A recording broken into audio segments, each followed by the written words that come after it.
क्या ये चीज पॉसिबल है कि हम किसी आदमी की सिर्फ हैंडराइटिंग देख के ये बता सकते हैं कि उसकी पर्सनैलिटी कैसी होगी, उसका बिहेवियर कैसा होगा और उसका दुनिया को देखने का नजरिया कैसा होगा।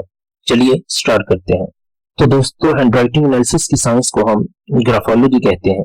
और दोस्तों, जो लोग इस चीज में एक्सपर्ट हैं वो ऑलमोस्ट विद इन सेकेंड लोगों की हैंडराइटिंग देखकर उनकी पूरी पर्सनैलिटी, उनके पूरे बिहेवियर के बारे में बता सकते हैं, क्योंकि हमारा बिहेवियर और हमारी हैंडराइटिंग एग्जैक्टली सेम होते हैं। ऐसा हो ही नहीं सकता कि अगर हम रियल लाइफ में बहुत ज्यादा डिसऑर्गेनाइज्ड हैं, हर चीज इधर उधर रखते हैं और हमारी हैंडराइटिंग बहुत ही ज्यादा साफ सुथरी हो।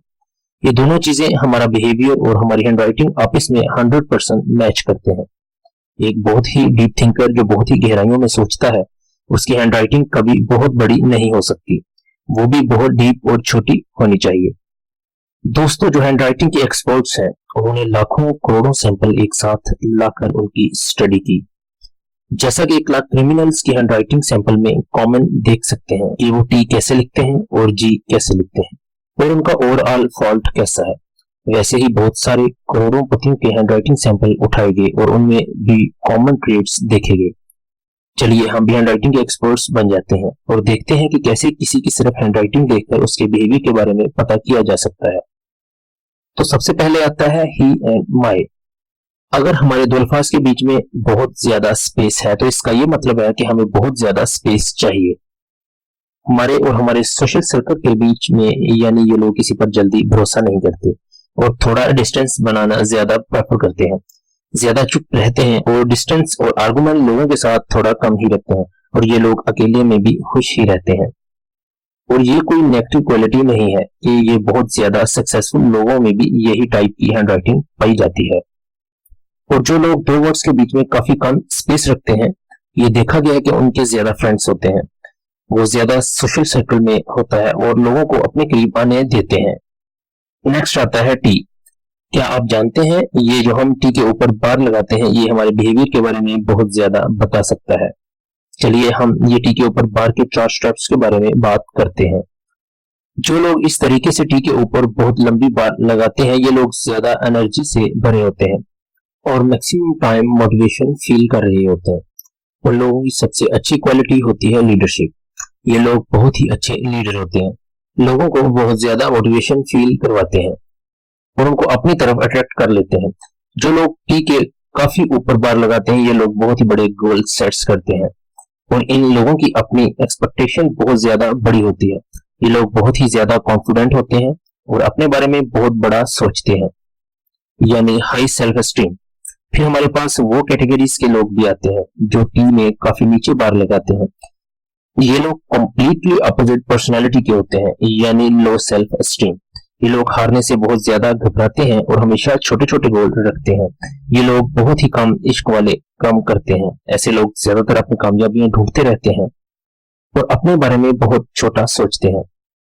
नेक्स्ट आता है टी या फिर डी का लूप। ये बड़ा लूप बताता है कि लोग क्रिटिसिज्म को बहुत बुरे तरीके से लेते हैं, यानी अगर आप इन लोगों को थोड़ा सा भी कुछ कह दें तो वो बहुत जल्दी बुरा मान जाएंगे। और जो लोग उस लूप को बहुत बड़ा बनाते हैं, ये लोग ज्यादातर इमेजिन करते रहते हैं कि लोग उनके बारे में बुरा सोच रहे हैं। नेक्स्ट आता है ओ एस ऑरेंज। जिन लोगों का ओ या फिर ए ऊपर से कनेक्ट नहीं है, यानी जिन लोगों का ओ या ए ऊपर से खुला हुआ है, उनका मुंह भी खुला ही रहता है, यानी वो बहुत ज्यादा बातें करना पसंद करते हैं। जिनका ओ ऊपर से बहुत ज्यादा खुला है, अगर इनके पास कोई नहीं भी है तो भी ये अपनी आवाज सुनने के लिए बहुत बोलते रहते हैं, चाहे वो फिर कोई मूवीज के डायलॉग्स हो या फिर कोई गाना गुनगुनाना। नेक्स्ट टाइप के वो आते हैं जिनके सर्कल के अंदर एक और सर्कल होता है, और अगर ये अंदर वाला सर्कल राइट साइड को जा रहा है तो इसका मतलब ये है कि ये लोग बहुत ज्यादा सीक्रेट रखते हैं, यानी ये बहुत सारी बातें हमसे छुपाएंगे। और अगर ये अंदर वाला सर्कल बहुत बड़ा है तो इसका मतलब है ये आपको पूरा आंसर भी नहीं देंगे। जैसा कि मान लीजिए अगर आपके दोस्त की इस तरह की हैंडराइटिंग है और आप उससे पूछते हैं कि यार कार की चाबी कहाँ रखी है, तो अगर उसको पता भी है कि कार की चाबी कहाँ है तो भी वो ये आंसर देगा, पता नहीं यार कहाँ है।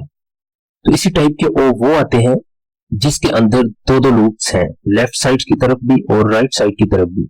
हैंडराइटिंग एक्सपर्ट्स बोलते हैं कि इस तरीके के लोग बहुत बड़े झूठे होते हैं।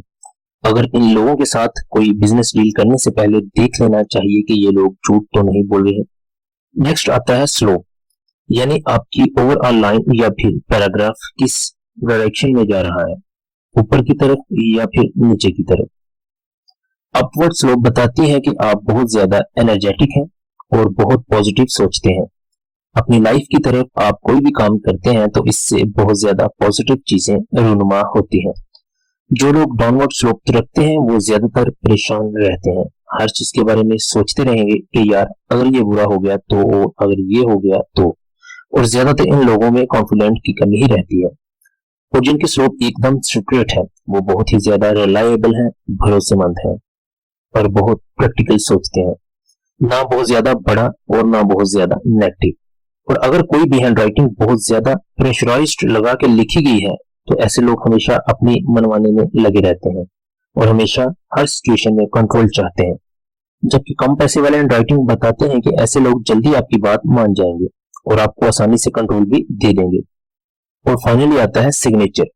सिग्नेचर आपकी एक्चुअल पर्सनैलिटी में ही है, ये आपकी प्रेजेंटेशन है, यानी आप अपने आप को लोगों के सामने कैसे प्रेजेंट करते हैं।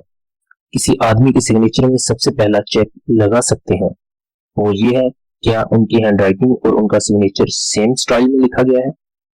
अगर उनकी हैंडराइटिंग और उनका सिग्नेचर मैच नहीं कर रहा तो इसका मतलब ये है कि वो लोग बहुत ज्यादा मैनिपुलेटेड हैं और अंदर से कुछ और बाहर से लोगों को कुछ और दिखाते हैं।